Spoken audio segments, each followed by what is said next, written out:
How do you see psychedelics helping maybe yourself or our society? Yeah, I mean, one, we are in pain. We are suffering. And as the Buddha said, there's this truism of life as we know it is suffering.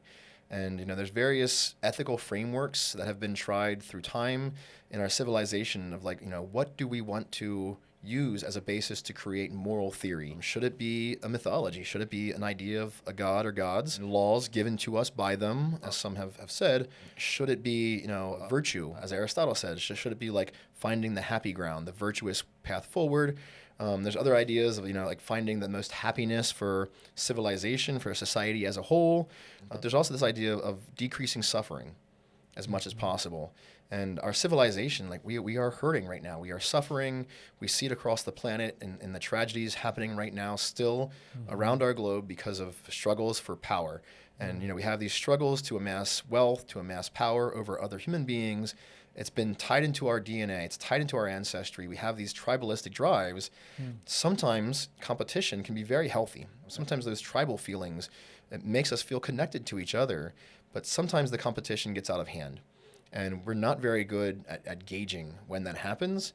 As a society, we need to be more responsible for ourselves and to ourselves, but also for each other.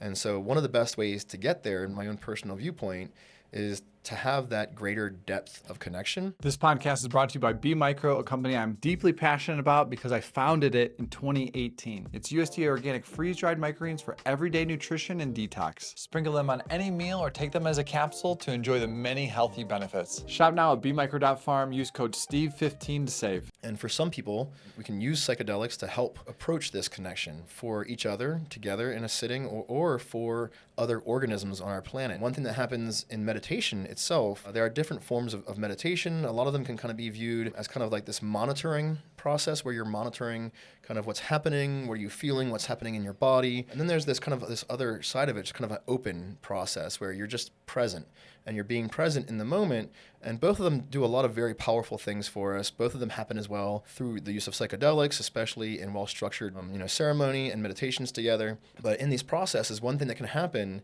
is a reduction in autobiographical thought. So there's this realm of human thinking. We're the main star of the movie. Like we are the main character. It's all about us. Everyone else is consequential and just on the side. And I think one thing we see in narcissistic behaviors, especially, unfortunately, in a lot of our leaders now and through time, is a lack of that non-autobiographical, that view for other people. Meditation and psychedelic experiences, they have been shown scientifically, as well as through experience reports, to increase that connection, to decrease the self, and to help us feel that we are part of something bigger. There are reasons that individualism can be wonderful at times, but collectivism allows us to kind of sense the needs of our community, of our biosphere to a much greater degree. And by doing that, I think we have a much better chance of developing the empathy that we need to help each other through this time of suffering. Is there a project that you think is going to really bring humanity together? Maybe one that's already happening?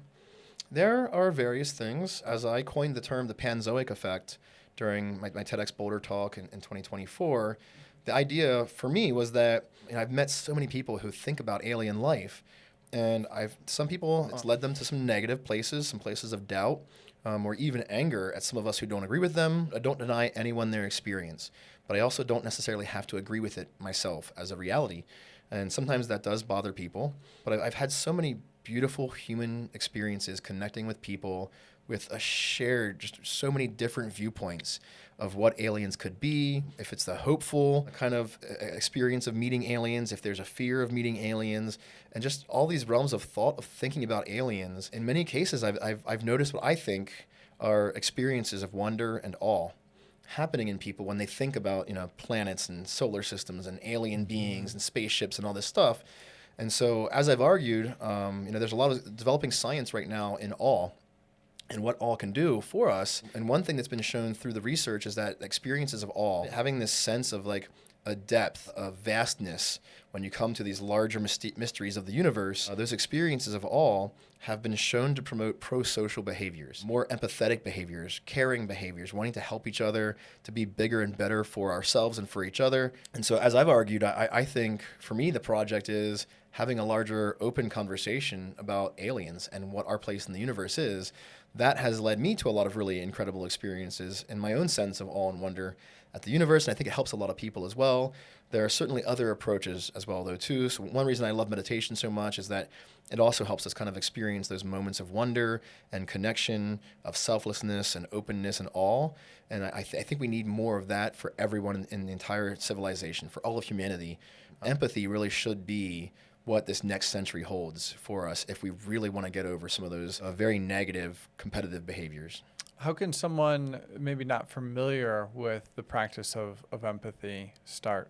Yeah, so there's a weird thing in empathy where, people, they talk about, what is your love language when you show your love to other people? And, so rarely do we talk about, what is your love language to yourself?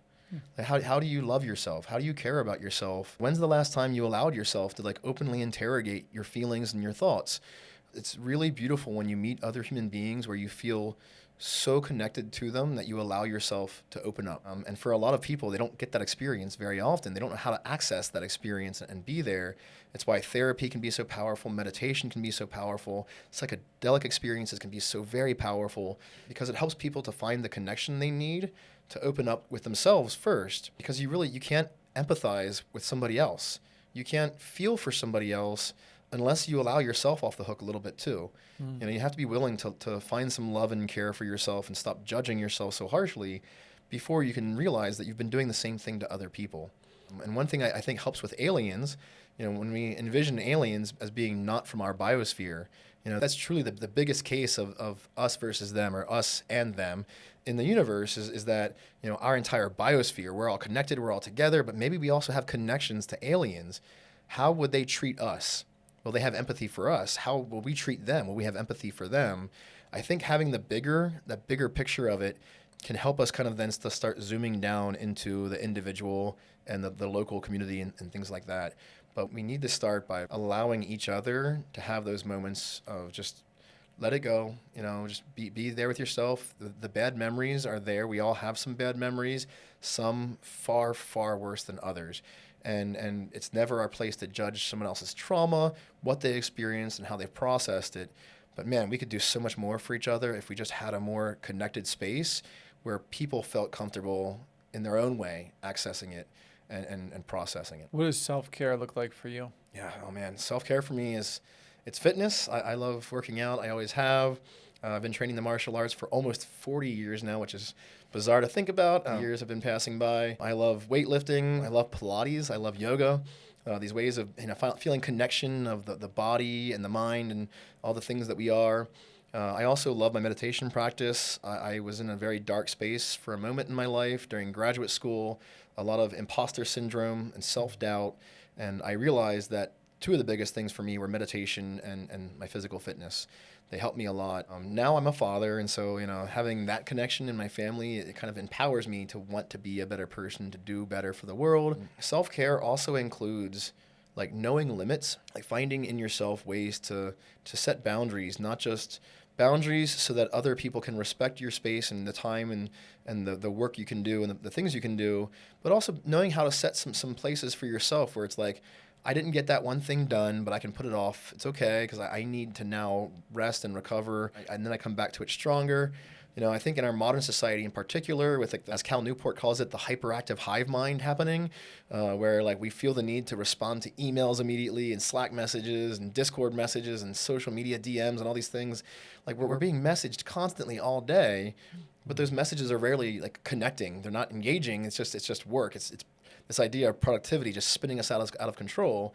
And I think all of us need to give ourselves a little reprieve from that. How do plants and nature play a part in your life, your self-care? Yeah, so plants in general have played a huge part in human society and civilization for a long time. I myself value what plants can do for us, not just as edible food stuff, but also just for the aesthetic process of being connected to them.